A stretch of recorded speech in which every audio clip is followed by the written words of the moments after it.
দাওয়াতের সিজন চলেছে। এখন হচ্ছে পকেটটা পাতলা হবে, দেহটা ভারী হবে। আর যেহেতু আমরা সামাজিক লোক, দাওয়াত করলে তো গিফট ছাড়া যাওয়াই যাবে না। একটা দাওয়াত পেয়েছি অনেক দিন পর, বউ ভাতের। যেহেতু বউ ভাত, তাই বউয়ের জন্য একটা শাড়ি কিনতে এসেছি। কিন্তু ভিডিওতে এখন বলি একটা সত্য কথা, সত্যি আমার না নিজের জন্য একটা শাড়ি কিনতে ইচ্ছা করছিল। আচ্ছা, আপনারা একটু বলেন তো, আপনাদেরও কি এমন হয় একজনের জন্য কিনতে গেলে নিজের জন্য কিনতে মন চায়? শাড়ি কিনে বাড়ি এসেছি, এই হচ্ছে শাড়িটা। বাড়িতে আমাদের 6টা সিসি ক্যামেরা আছে, যারা সবসময় চোখগুলো আমাদের বাড়ির দিকে রাখে। কখন কি কিনে আনলাম দৌড় দিয়ে চলে আসে, তা প্রমাণও এই যে দেখিয়ে দিলাম।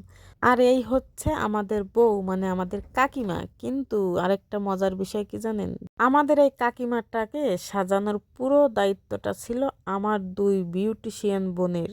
যার ঘরে দুইটা বিউটিশিয়ান বোন আছে, তার বোনের বিয়েতে নাকি কোনো সাজসজ্জা কিছু হয় না। এমনটা দেখেছেন কখনো? আমি দেখেছি, তাদের বোনের বিয়েতে কিন্তু একদমই কোনো সাজুগুজু হয়নি। অর্থাৎ ঘরে হচ্ছে 2টা বিউটিশিয়ান বোন, আর তাদের বোনের বিয়েতে তার বোনকে একদমই সাজানো হয়নি। তো আমরা হচ্ছে বউকে সাজিয়ে বাড়ি চলে এসেছি একটু খাওয়া দাওয়া করতে।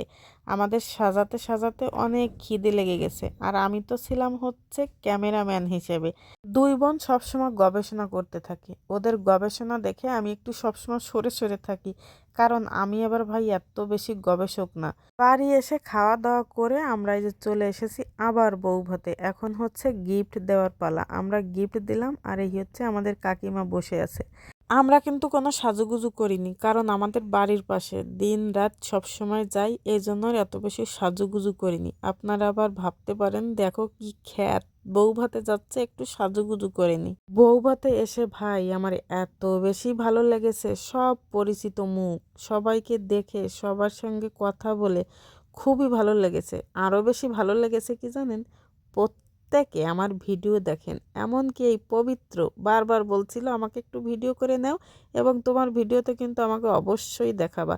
তো ধন্যবাদ পবিত্র তোমাকে, তোমার মতো আরও 2-4 জন থাকলে হয়তো বা আমি আরও অনেক দূরে গিয়ে যেতে পারতাম। আমাদের বাড়ির সিসি ক্যামেরাগুলো এখানে এসেও দেখেন নজরদারি শুরু করেছে, কখন খেতে বসবে, কোন টেবিলে খেতে বসবে।